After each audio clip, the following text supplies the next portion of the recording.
21 मार्च 2022 दोपहर के 1:11 चाइना में फ्लाइट MU5375 टेक ऑफ करती है और 2 मिनटों से कम के समय में एक पहाड़ी पर जाकर क्रैश कर गया।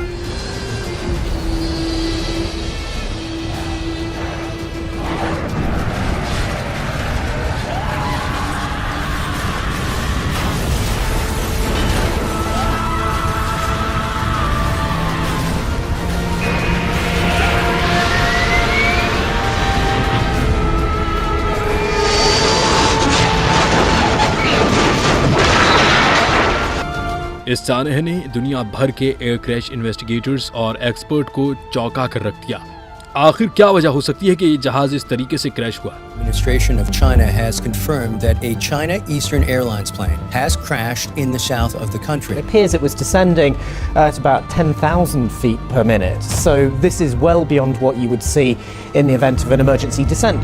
So something went rapidly wrong. We don't know what. One of the black boxes was found in the wreckage of the Boeing jet. There is no word yet on whether anyone has survived the crash.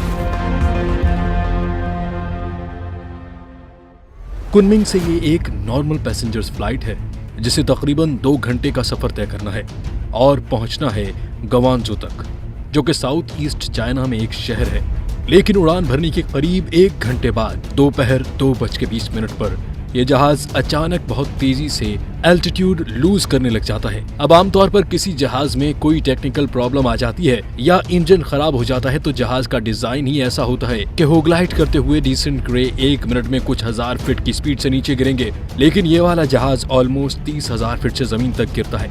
सिर्फ 1 minute 35 second के अंदर अगर आप sky diving करने के लिए जहाज से छलांग लगाओगे तभी इतनी स्पीड से नीचे गिरोगे। लेकिन यहाँ पर एक बड़ा पैसेंजर जहाज वर्टिकली नीचे गिरने लगा और 2 मिनटों से कम के समय में एक पहाड़ी पर जाकर क्रैश कर गया। जब ये जहाज नीचे गिरने लग रहा था तो एक दूर के किसी कैमरा ने उसको कैप्चर किया तो वीडियो फुटेज में साफ दिखता है कि जहाज वर्टिकली गिरने लग रहा था। फ्लाइट रेडार 24 से लिया गया डेटा अब इस चार्ट में देखा जा सकता है। ये दिखाता है कि किस समय ये जहाज कितनी हाइट पर था। शुरुआत में नॉर्मल तरीके से जहाज ने उड़ान भरी, फिर 29,000 फीट की एल्टीट्यूड को मेंटेन करके रखा करीब 1 घंटे 10 मिनट तक। फिर अचानक से 2:20 पर जहाज बहुत ही तेजी से नीचे की तरफ क्रैश करता है। लेकिन चार्ट में एक बड़ी अजीब चीज देखने को मिलती है। करीब 8,000 फीट की हाइट पर जहाज नीचे गिरते वक्त थोड़ा ऊपर की तरफ जाता है और फिर से नीचे गिरता है। ये जो थोड़ी सी देर के लिए जो एसेंट हुआ था, क्या वजह हो सकती है इसके पीछे? हो सकता है जहाज का इंजन खराब हो गया हो, कोई टेक्निकल प्रॉब्लम हो सकती हो। जहां पर प्लेन क्रैश हुआ वहां का दर्जा हरारत तकरीबन 30 डिग्री सेल्सियस है। इस पॉइंट ऑफ टाइम पर कोई बारिश नहीं हुई थी इस जगह पर और जो विजिबिलिटी थी वो 10 मील से ज्यादा की थी।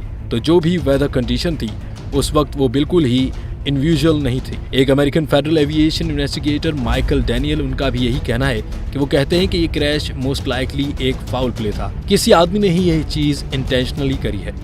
उन्होंने 2 पुराने क्रैशेस की मिसाल दी। एजेंट एयर फ्लाइट 990 जो साल 1999 में न्यूयॉर्क से कायरो जा रही थी, अटलांटिक ओशन में क्रैश करी, और दूसरी एयर फ्लाइट 185 जो साल 1997 में सुमात्रा इंडोनेशिया के पास क्रैश करी। ये 2 ऐसी मिसाल हैं जहां पर जहाज ऐसे ही तेजी से गिरे और उन दोनों केसेस में जहाज को इंटेंशनली क्रैश करवाया गया था। पायलट के जरिए कुछ लोग जहाज के मॉडल पर भी सवाल उठा रहे हैं कि इससे पहले जो रिसेंट जहाज क्रैश हुए हैं दुनिया में 2018 में इंडोनेशिया में एक जहाज क्रैश हुआ था और 2019 में एथियोपिया में जो जहाज क्रैश हुआ था, इन दोनों जहाज़ों के क्रैश के पीछे रीज़न था जहाज की बनावट में जो टेक्निकल प्रॉब्लम्स हैं। वो दोनों जहाज क्रैश हुए थे। एक स्पेसिफिक मॉडल ऑफ प्लेन के साथ बोइंग 737 मैक्स एक्चुअली में एक अपग्रेड मॉडल था।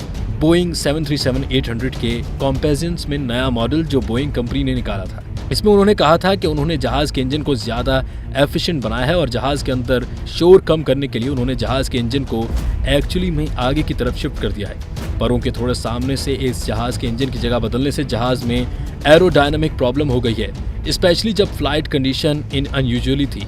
मौसम इतना सही नहीं था। इस प्रॉब्लम को हल करने के लिए बोइंग ने एक सॉफ्टवेयर इंस्टॉल किया जिसका नाम था manoeuvring characteristics augmentation system MCAS, लेकिन इस सॉफ्टवेयर ने ढंग से काम नहीं किया। दोनों क्रैशेस जो हुए 2018 और 2019 में एक फॉल्टी सेंसर की वजह से ये MCAS सिस्टम गलती से अनक्रिटिकली एक्टिवेट कर गया, जिसकी वजह से जहाज का जो नोज था वो नीचे की तरफ हो गया। बोइंग कंपनी के पायलट ने अपनी ही कंपनी को क्रिटिसाइज करते हुए कहा जब उन्होंने 737 मैक्स नया जहाज निकाला। उनका कहना था कि जिन पायलट को सर्टिफिकेशन मिला हुआ है उनके 737-800 उड़ाने को उन्हें बस एक छोटा सा कंप्यूटर कोर्स करना होगा ताकि वो ट्रेन हो सकें। फिर बाद में पता चला कि यूएस की फेडरल एविएशन एडमिनिस्ट्रेशन को बोइंग ने ढंग से बताया भी नहीं था।